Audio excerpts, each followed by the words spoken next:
ஏழைகள் வயிற்றிலே தான் இறைவனை காண முடியும் சொன்னா, ஏழை சிரிப்பில் தான் இறைவனை காண முடிகிற கொள்கையை உடையவன்.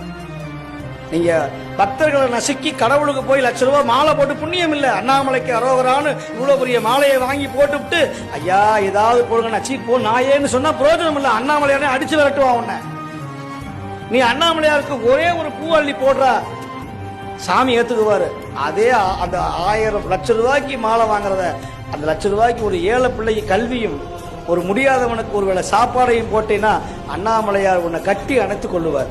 இதுதான் உண்மையான விஷயம். இதுதான் சைவம் சொல்லுகிறது. பிள்ளைகளை படிக்க வைங்க, ஏழை பிள்ளையுடைய கல்விக்கு உதவி செய்யுங்க, இலவச பாடங்கள் கொடுங்க, எழுதுகோள் வாங்கி கொடுங்க, பேனா வாங்கி கொடுங்க, பீஸ் கட்டுங்க, முடியாதவங்களுக்கு கண்ணாடி வாங்கி கொடுங்க, காலில் செருப்பு வாங்கி கொடுங்க. சனி பகவான் நன்மையே செய்வார். செருப்பு வாங்கி கொடுத்தா அவ்வளவு பெரிய புண்ணியம் சொல்லுகிறது. அகத்தியர் சொல்றார். சொல்லுவாங்க அந்த காலத்துல செருப்பு காணா